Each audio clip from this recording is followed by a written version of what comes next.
उम्मीद है दोस्तों आप सब लोग बढ़िया होंगे और स्टॉक मार्केट से धुआंधार पैसा कमा रहे होंगे।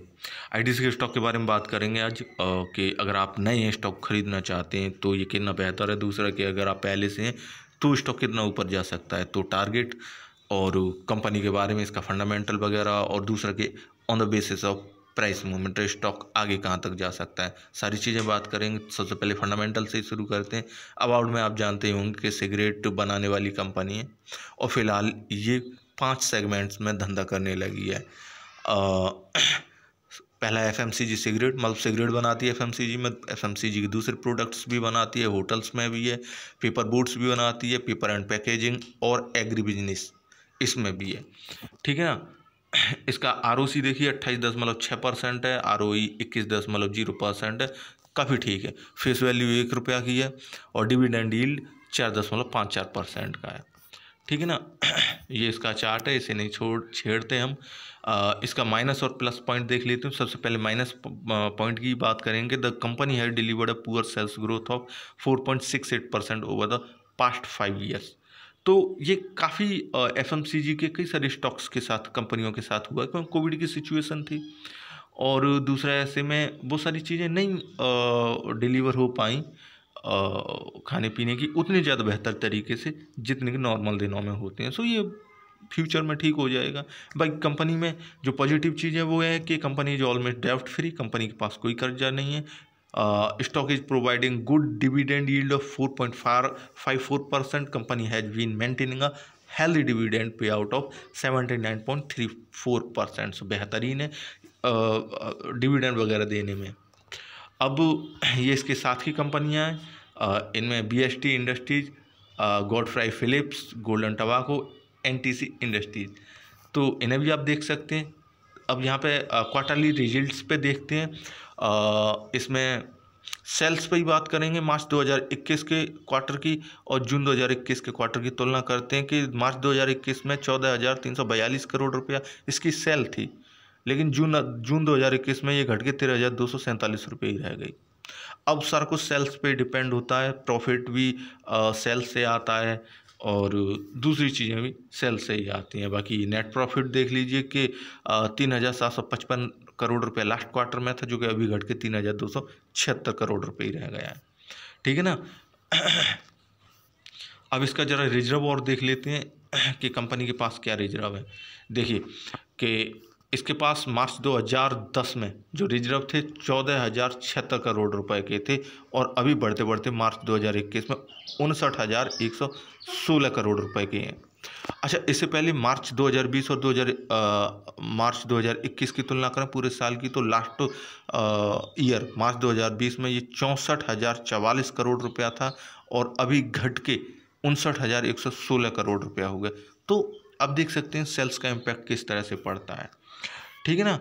अब हम देखेंगे शेयर होल्डिंग पैटर्न। एफआईज की जो हिस्सेदारी है जून 2021 के क्वार्टर की तुलना सितंबर 2021 के क्वार्टर से कीजिए कि 11.74% इनकी हिस्सेदारी थी, जो कि अब घट के 10.81% आ गई। उन्हें मालूम था कि कंपनी ठीक ठाक से धंधा नहीं कर पा रही, इससे बढ़िया पैसा किसी दूसरे स्टॉक में लगाए। अब एफआई के स्टॉक में एंट्री मारते हैं तो वो पूरी रिसर्च के साथ मारते हैं और जहाँ से पैसा बने वहीं पे। लेकिन ठीक है, एफआईज हैं, अभी सेल कम हुई है, आगे का मार्केट खुला हुआ है, तो अगले क्वार्टर में हम उम्मीद करेंगे सेल्स इंक्रीज हो जाएगी। बाकी अभी आप जानते हैं कि त्योहारी सीजन है तो ये होना लाजमी है। डीआईज की होल्डिंग है जून 2021 के क्वार्टर में 42.40% थी, इन्होंने उठा के सितंबर 2021 के क्वार्टर में 43.72% कर दी। इन्हें अपनी होल्डिंग बढ़ाई है। बाकी पब्लिक की होल्डिंग देखिए 45.86% थी जून 2021 के क्वार्टर में और सितंबर में ये 45.47% रह गई। मीन्स कि पब्लिक ने अपनी होल्डिंग घटाई है। तो ये सारी चीज़ें थी आप यहाँ पे फंडामेंटल में, बाकी यहाँ पे आके देख सकते हैं। अब ज़रा देखते हैं कि चार्ट पे स्टॉक क्या बोल रहा है। तो यहाँ पे आप देख रहे हैं कि ये पिछले 5 दिनों का प्राइस मूवमेंट है। इसने अपना 52 वीक का हाई अभी बनाया था 265 रुपये का 18 अक्टूबर को। उसके बाद जिस तरह मार्केट में गिरावट आई और स्टॉक उसका शिकार हो गया, बहुत सारे स्टॉक टूटे, ये टूटा तो इसमें कोई खास बात नहीं है। ठीक है ना। लेकिन स्टॉक ऊपर की तरफ जा रहा था, अब ऊपर से नीचे गिरा है। एक बढ़ता हुआ स्टॉक। अब बढ़ता हुआ क्योंकि स्टॉक तभी बढ़ेगा जब उसमें इन्वेस्टर्स के नंबर्स बढ़ेंगे, इन्वेस्टर्स की खरीदारी बढ़ेगी, तभी स्टॉक भागेगा। अभी हम देख रहे थे कि एफआईज की होल्डिंग कम थी, जो अब तक हमारे पास डाटा, लेकिन अभी मैंने बोला कि जिस तरह से अभी त्योहारी सीजन है, ऐसे में कई सारे इन्वेस्टर आएंगे स्टॉक में। बेहतरीन स्टॉक है, दिख रहा है बिल्कुल कि स्टॉक ने अभी 52 वीक का अपना हाई मारा है। इसका 1 महीने का प्राइस मूवमेंट लगाते हैं तो यहाँ पे 1 महीने पहले इसकी कीमत थी 243 रुपये, और फिर वहाँ से उठ के इसने अपना हाई बनाया 265 रुपये का, और मार्केट में जो गिरावट थी उसका शिकार हो गया। तो अब भाई स्टॉक कहाँ तक टूटेगा? सबसे पहले तो स्टॉक कहाँ तक टूटेगा ये भी मैं आपको बताऊँगा, कहाँ तक टूटेगा, ठीक है ना। इसे आप पेपर पेंसिल पर नोट कर लीजिए, मैंने भी नोट कर लिया और अभी बताऊँगा आपको। दूसरा, अब इसका 3 महीने का प्राइस मूवमेंट देखिए। 3 महीने में ये नीचे से ऊपर की तरफ जा रहा है, और देखिए स्टॉक ऊपर जाता है नीचे आ जाता है, ऊपर जाता है नीचे आ जाता है, लेकिन जा ऊपर ही रहा है। तो ऐसे में एक लग रहा है कि काफ़ी फ्लेक्सिबल स्टॉक है, मीन्स ऊपर जाता है नीचे आ जाता है। का मायने है कि जा तो ऊपर की तरफ है, ट्रेंड तो ऊपर की तरफ है पिछले 3 महीनों से, लेकिन प्रॉफिट बुकिंग हो जाती है तो स्टॉक नीचे आ जाता, फिर ऊपर चला जाता। तो ऐसे स्टॉक काफ़ी बेहतरीन और अच्छे होते हैं, सुंदर होते हैं, मीन्स उनमें साथ साथ प्रॉफिट बुकिंग होती रहती है, तो उसमें अचानक गिरने का खतरा नहीं रहता है, ठीक है ना। अब आप स्टॉक में एंट्री लें या न लें, ये आपकी मर्जी है। अब स्टॉक कहाँ तक टूटेगा ये लिमिट में बता दे रहा हूँ, यही कीमत में बता दे रहा हूँ। मैंने एक व्यूअर के कमेंट देखा था कि हमें तो मालूम है कि स्टॉक यहाँ तक टूटेगा और यहाँ से नीचे जाएगा तो नीचे गिर जाएगा, ऊपर जाएगा तो ऊपर चला जाएगा। तो आपको अगर मालूम है वो कीमत कि जहाँ से स्टॉक ऊपर उठ जाएगा, तो फिर आप वीडियो क्यों देख रहे हैं? फिर तो आप खुद से ट्रेड कीजिए ना। मैं लर्निंग वीडियो नहीं बना रहा हूँ, मैं तो कोशिश कर रहा हूँ आपको कुछ इन्फॉर्मेशन देने की जो कि आपके काम आए। तो मार्केट में कीमतें सबसे ज़्यादा इम्पोर्टेंट होती हैं, इम्पोर्टेंस रखती हैं। अगर आपने गलत कीमत से, मान लीजिए 265 रुपये से जब ये हाई बनाने जा रहा था और भागते हुए स्टॉक में आपने एंट्री मार ली और अभी टूट गया, तो आप फंस गए होंगे, ऐसा ही हुआ होगा। तो बहुत सारे लोग ओवर स्मार्ट बनने की कोशिश करते हैं लेकिन बन नहीं पाते। तो स्टॉक मार्केट में बेहतर है कि कभी ओवर स्मार्ट मत बनिए, जिस तरह से स्टॉक चल रहा है उस तरह से ही आप चलिए। तो अब देखते हैं कि स्टॉक नीचे कितना जा सकता है। तो दोबारा से 1 महीने के प्राइस मूवमेंट पे आते हैं। देखिए इसका जो लो है, जो इसने 6 अक्टूबर को बनाया था कैंडल, उसका लो 230 रुपया। अब 230 रुपया से स्टॉक नीचे चला जाएगा तो वो टूट जाएगा। मैं ये नहीं बोला कि यहाँ से नीचे गया तो वो नीचे चला जाएगा, नहीं, वो टूट जाएगा। ऊपर उठने की गुंजाइश उसमें मात्र 30% या 40% के करीब रह जाएगी। जब मार्केट में फ्लो आएगा, तेजी आएगी बहुत ज़्यादा, तो हाँ सर हो सकता है कि स्टॉक में इन्वेस्टर्स आएँ और स्टॉक ऊपर की तरफ भागे। फंडामेंटल और प्राइस मूवमेंट के बेस पे आप अंतर समझ रहे हैं कि क्या है। यहाँ पे पहले से ही दिख जाता है कि क्या हो रहा है, वहाँ पे हम पिछला हिस्ट्री देखते हैं कि क्या हो चुका है। तो फंडामेंटल और टेक्निकल या फिर प्राइस मूवमेंट देखना, आपको दोनों ही चीज़ आनी चाहिए, तब आप स्टॉक में एंट्री लेके एक बेहतरीन पैसा कमा सकते हैं। तो आप 230 रुपया से नीचे एंट्री मत लीजिए, क्योंकि यहाँ से स्टॉक टूट जाएगा।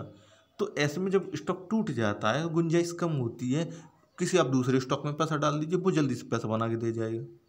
लेकिन आप रिसर्च कीजिए, सोचिए समझिए, ठीक है ना, फिर उसके बाद ही स्टॉक में एंट्री लीजिए। अब मैं आईटीसी के बारे में बात कर रहा हूँ तो भी आईटीसी के बारे में बता रहा हूँ। अब यहाँ से क्यों टूट जाएगा, उसके कुछ रीजन होते हैं। अब वो रीजन ही मेन है। अब इन चीज़ों को जानने के लिए सालों का टाइम लग जाता है। अब सालों कौन देना चाहता है कि हमें तो फटाक से बात मालूम हो जाए कि कहाँ से स्टॉक टूट जाएगा, कहाँ से चढ़ जाएगा और वहीं से एंट्री मार लें। तो वो मैं उन ओवर स्मार्ट व्यूअर्स की बात कर रहा हूँ कि नहीं, ओवर स्मार्ट मत बनिए। मार्केट फटाक से ऊपर उठा के नीचे पटक देता है, तो यहाँ पे कोई स्मार्ट नहीं होता है।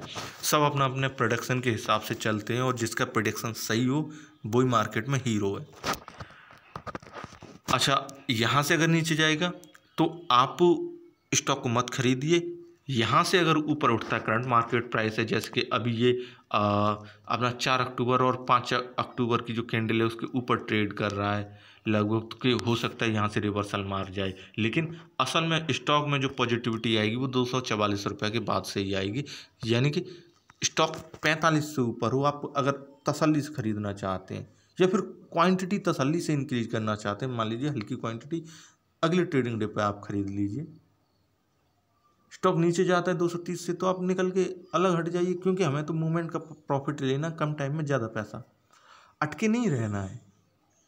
तो आप 245 रुपया से ऊपर क्वांटिटी इंक्रीज करेंगे, ज़्यादा बेहतर रहेगा। यहाँ से भी अगर करंट मार्केट प्राइस से आप क्वांटिटी इंक्रीज करते हैं या फिर कि नई शेयर्स खरीदते हैं, तो मेरे हिसाब से तो आप कम ही शेयर खरीदिए पहले, और ऐसा ही होना चाहिए। और ये ऊपर की तरफ भागेगा तो 236 रुपये आपका बाइंग प्राइस होगा, एवरेज बाइंग प्राइस। अब ये 245 जाए, ये 257 जाए, प्रॉफिट आपके हाथ में होगा। बाकी आपका स्टॉप लॉस आपको मालूम ही होगा 6 रुपये का है, जो लो है इसे ही आप स्टॉप लॉस मान के चलिए। अगर आप रखना भी चाहते हैं 1 रुपया और नीचे कम कर दीजिए, वो आपकी क्षमता के ऊपर है, कैपेसिटी के ऊपर है कि आप कितना कम कर सकते हैं, कितना ज़्यादा कर सकते हैं। अच्छा, अब इसके टारगेट देखेंगे तो सबसे पहले इसको 249 रुपया पहुँचना होगा, पहला टारगेट यही है। उसके बाद स्टॉक 260 रुपया, और इसका तीसरा टारगेट होगा 280। ठीक है ना, इन तीनों टारगेट्स को आप देखिए और इन्हीं पे चेस कीजिए। ठीक है ना, फिलहाल के लिए इतना ही। वीडियो देखने के लिए थैंक यू।